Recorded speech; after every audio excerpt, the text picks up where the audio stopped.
Kalau kita sudah sadar, ini resiko kebaikan, ini resiko keburukan, dan kita tahu akan wafat, akan dikuburkan, bagaimana cara persiapannya? Supaya nggak lalai tadi ya.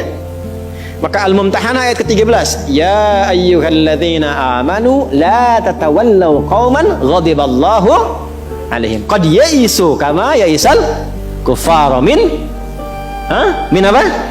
Ashabil qubur. Maka jangan banyak bergaul dengan orang-orang yang menjauhkan kita dari ridha Allah Subhanahu wa taala.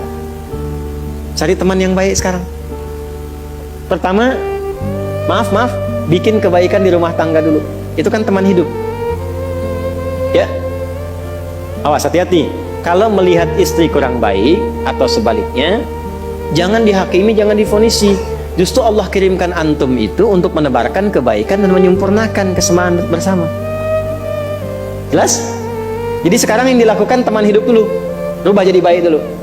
Anak-anak jadi baik dulu. Setelah itu cari tempat tinggal yang baik, bergaul dengan orang baik. Antum yang kuliah cari teman yang baik. Antum yang kerja cari teman yang baik. Maaf. Kalau ada tawaran kedudukan ke hartanya berlipat tapi menjauhkan Anda dari Allah, ingat ini. Tsumma amatahu fa aqbarah. Ingat saat ditawari itu Anda meninggal. Dikubur. Dan ingat ancamannya. Ingat pasalnya tuh. Ya, ingat suratnya. Paham?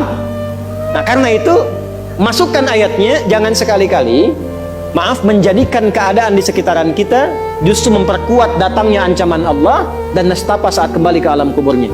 Bahkan orang-orang yang tidak beriman pun, yang buruk pun, yang beriman tapi maksiat pun, itu sejatinya ketika temannya masuk ke kubur nggak mau ikut-ikutan. Makanya disindir oleh Allah. Hei, kamu ini sadar nggak sih? Orang yang mengajak kamu maksiat itu, lihat temannya meninggal pun, temannya wafat pun, dia nggak pengen ikut. Kadang-kadang dia abaikan. Coba lihat, ya ada pimpinan misalnya tingkat tertinggi, lihat anak buah bawahnya misalnya menjalankan tugas bahkan dari dia untuk berbuat salah, berbuat maksiat. Ya, apakah mengedarkan narkoba atau misalnya membackingi kegiatan yang tidak baik.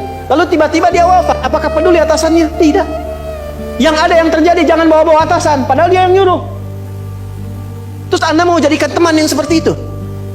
Dia pada kawannya saja nggak bertanggung jawab, dengan imannya saja dia nggak peduli. Kalau dia dengan Allah saja nggak peduli, kenapa Anda dia jadikan teman? Dan kenapa Anda menjadikannya dia teman?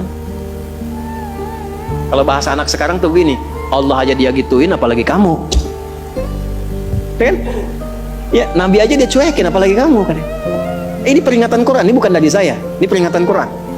Jangan sekali-kali Anda dimanapun Anda berdinaskah, tugas formal, Anda berdagangkah, jangan berteman dengan orang menyimpang. Karena saat Anda susah pun yang akan peduli. Temannya aja yang sama-sama berbuat menyimpang, dia sisihkan, apalagi Anda.